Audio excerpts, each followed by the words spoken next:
Oke pemirsa, kembali lagi di Hidup Sehat bersama Dr. Ekles. Tak lupa kami mengucapkan selamat menjalankan ibadah puasa bagi pemirsa yang menjalankannya. Sehat selalu ya. Nah, kalau kita berbicara soal puasa, apalagi berbuka puasa identik dengan satu buah nih, yaitu buah kurma. Nah, apa sih manfaatnya untuk kesehatan dan kenapa selalu identik dengan berpuasa?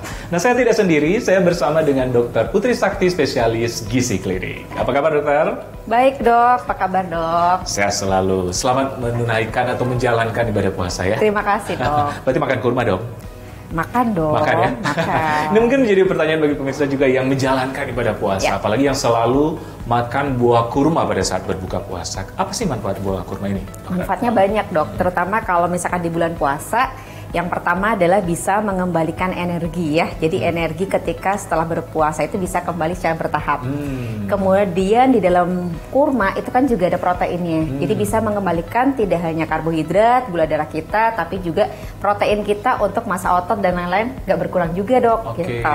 Dan kandungan vitamin mineralnya pastinya bisa meningkatkan imunitas tubuh, memperbaiki untuk fungsi dari pencernaan kita gitu ya, Dok ya. Dan pastinya dengan banyaknya mineral seperti selenium, magnesium, pencernaan pun juga jadi lebih lancar, Dok. Oh gitu? Iya, karena kan kadang kalau di bulan puasa itu kita ada gejalanya, salah satunya sembelit. Benar. Nah, magnesium yang cukup itu akan membantu sekali untuk bisa memperlancar buang air besar juga. Oke. Gitu.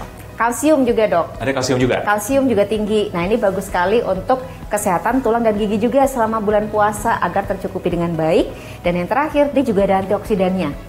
Nah, antioksidan yang bagus pastinya kan bisa membantu kita lebih sehat selama bulan puasa. Setuju. Ya, Dok. Betul. Anti radikal bebas ya. Betul. Tapi ngomong-ngomong soal mengembalikan energi pada saat berpuasa. Ya. Itu sebabnya kan selalu kita makan ini pada saat berbuka ya. Ya. Memang sempurna itu ya, maksudnya buah kurma dibanding buah-buah yang lain ya. Untuk mengembalikan energi. Betul, karena dia tadi ya, Dok ya, memang secara kandungan karbohidratnya kan bagus ya untuk mengembalikan gula darah secara bertahap gitu.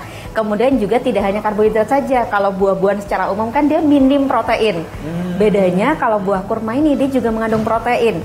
Kemudian vitamin mineralnya cukup tinggi, gitu, sehingga untuk semua fungsi tubuh kita jadi lebih bagus. Gitu. Karbohidrat kompleks nggak sih? Termasuk karbohidrat kompleks. Oke, itu disarankan pada saat berbuka puasa ya. Betul. Nah, ngomong-ngomong, berapa banyak nih, dokter? Karena kan banyak gula di dalamnya ya. Betul. Berapa banyak sehari nih yang dianjurkan, yang berlebihan juga ya? Contoh buah ini nih. Iya, betul. Oke, jadi sebetulnya, Dok, setiap satu butir kurma ini kalorinya sekitar 25 sampai 30 tergantung jenisnya gitu ya. Sehingga pada umumnya untuk orang-orang dewasa sehat seperti kita 3 sampai 5 butir masih oke. 3 sampai 5. Sampai 5 butir. Berarti kan 150 kalau 5 butir ya. Hampir kita seperti makan satu porsi nasi putih sebetulnya. Benar. Nah, sehingga jangan lebih dari itu sebaiknya. Nah, untuk orang-orang yang punya riwayat diabetes atau kencing manis sebaiknya batasi 3 butir saja. 3 butir saja. Betul. Jangan setoples ya. Jangan, harus bagi-bagi juga. Harus bagi-bagi juga. Betul. Apalagi kalau di cemilan, apalagi kan kurma kadang-kadang dicampur dengan kue, coklat atau apa, itu yang harus kita juga batasi ya. Betul. Jadi khasiat dari kurmanya jadi lebih kecil dibanding ini ya, efek sampainya. Kalau misalkan udah manis ditambah coklat. Betul. Bener, plus coklatnya lebih manis lagi ya. Betul. Berarti hati-hati bagi penderita diabetes ya. Jenis kurma atau buah kurma ini kan beragam ya. Betul. Ya kan, bukan cuma ini satu jenis ya. Kalau saya lihat di supermarket tuh banyak jenisnya ya. Setiap buah kurma ini berbeda manfaatnya atau sama, dokter? Ya, secara umum memang mirip-mirip ya, Dok. Tapi memang setiap jenis kurma pasti ada salah satu kelebihannya. Contoh misalkan pada kurma Acwa. Kenapa dia dibilang paling premium, paling bagus? Kalau kita perhatikan, memang secara jenis karbohidrat tidak begitu berbeda jauh ya. Tetapi memang yang membedakan adalah salah satunya seperti kaliumnya lebih tinggi. Kemudian ingat, setiap buah atau misalkan sayur gitu ya, setiap warnanya semakin gelap, antioksidannya makin besar. Sedangkan Acwa itu kan agak kehitaman. Gelap ya? Betul, jadi antioksidannya sedikit lebih besar dibandingkan sukari dan yang lainnya. Oke. Tapi pada prinsipnya sama ya? Pada prinsipnya sama. Isinya sama, cuma mungkin ada buah tertentu seperti apa ya, jenis Acwa tadi ada kelebihan dikit ya? Iya, gitu. Betul, Dok. Jadi pada dasarnya semua jenis kurma sama ya? Tapi harus dicuci dulu nggak sih? Harus ya? Harus, karena kan memang setiap pemrosesan itu ya kita khawatirkan ada paparan pestisida, Dok, gitu. Jadi tetap upayakan untuk mencuci gitu. Terus juga dicek, jangan lupa dibuka, kalau misalkan ada serangganya sebaiknya dibuang gitu. Atau kadang ada juga kurma yang dia jamuran karena memang penyimpanannya tidak baik. Jadi kita juga harus melihat juga kondisinya ya. Betul. Jangan habis dibeli tapi langsung dimakan ya. Sebaiknya iya, karena kan kita harapannya tidak menambahkan kuman yang masuk ke dalam tubuh kita dari kurma yang harusnya kaya manfaat. Benar, malah akan nambah penyakit yang lain, apalagi pada saat berpuasa ya. Betul. Ya. Nah, buah kurma ini kan manis banget seperti tadi ya. Kita harus 3-5 ya sehari aja untuk orang yang normal. Nah, diperkenankan nggak dok? Kadang-kadang kita kalau berbuka puasa dilengkapi dengan kurma, ada es teh manis, dan manis-manis yang lain nih. Ya. Itu gimana dokter? Baik, ya sebetulnya kalau kita ingin menjaga kesehatan secara umum ya dok, sebaiknya kita batasi. Kalau memang kita sudah memilih kurma, sebaiknya kita tidak menambahkan lagi yang manis lainnya gitu. Tetapi kalau misalkan sesekali nih dok, wajar ya, kadang kita menginginkan juga ada es buah gitu ya, segar gitu ya. Kalau boleh saran, sebaiknya porsinya diperkecil. Misalkan tidak satu mangkuk, tapi 1 gelas belimbing kan porsinya lebih kecil. Dan perbanyak buahnya dibanding kuahnya. Betul, setuju. Jadi ada serat tambahan di sana yang membantu kontrol gula darahnya lebih bagus. Tapi kita masih bisa menikmati gitu. Cuman balik lagi, kurmanya jangan 5 butir kalau udah tambah sama es buah dan yang lain gitu ya dok. Baiknya misalkan 1-3 butir saja. Betul.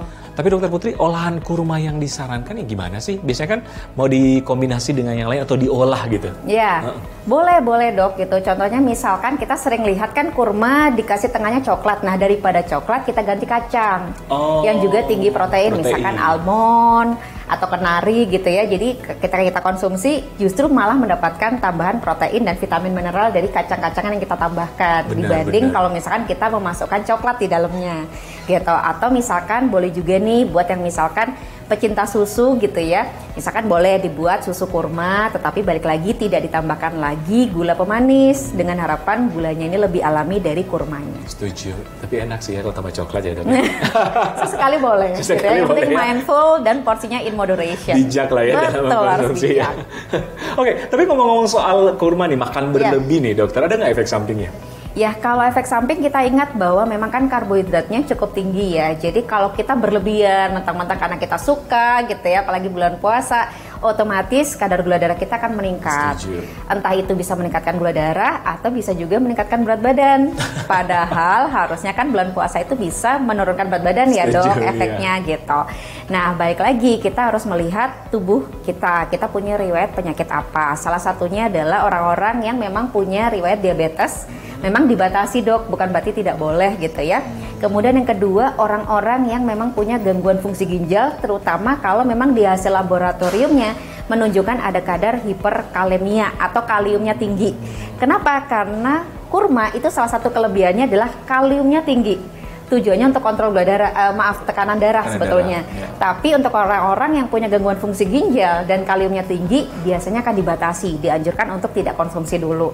Atau yang ketiga, karena kalium ini membantu menurunkan tekanan darah, jadi orang-orang yang cenderung selama bulan puasa tekanan darahnya rendah, sebaiknya dibatasi. Jangan. Bukan berarti tidak boleh. Oh, bukan, iya benar, dikontrol ya. Dikontrol, betul. Berarti itu yang memang tidak disarankan mengkonsumsi kurma berlebih. Tapi betul. Ada orang-orang tertentu nggak yang memang kontraindikasi tidak boleh mengkonsumsi kurma? Sebaiknya tadi yang memang hiperkalemia terutama ya dok ya, karena kan kaliumnya tinggi. Jadi sebaiknya kalau memang sudah tahu ada gangguan fungsi ginjal, ada hiperkalemia yang menyertai, sebaiknya tidak mengonsumsi dulu semua produk yang mengandung kalium. Salah satunya adalah kurma. Setuju. Nah dokter, ada kan kalau buah kurma kan kita konsumsi pada saat berbuka ya? Betul. Kalau pada saat sahur disarankan nggak dok? Boleh saja dok, gitu kan benefitnya juga banyak ya dok, gitu. Cuman memang biasanya diutamakan di buka puasa, tujuannya adalah mengembalikan kembali energi setelah berpuasa 12 jam lebih. Iya, karena kan kita kekurangan gula ya. Betul, kalau sahur kan kita udah dapat dari nasi dan lain-lain gitu. Oke, jadi bisa-bisa aja, tapi memang ya sebaiknya atau disarankan pada saat berbuka untuk mengembalikan energi kita. Betul. Oke, dokter, tips nih bagi pemirsa di rumah, apalagi yang menjalankan ibadah puasa yang suka mengkonsumsi kurma. Gimana sih mengkonsumsi kurma selama bulan puasa sehingga ada manfaatnya untuk kesehatan? Baik, pastikan agar kita mengetahui punya riwayat penyakit apa saja dok. Salah satunya tadi ya untuk diabetes atau gangguan fungsi ginjal dengan hiperkalemia maupun yang memiliki riwayat darah rendah, sebaiknya memang dibatasi dulu untuk jumlah dari kurmanya.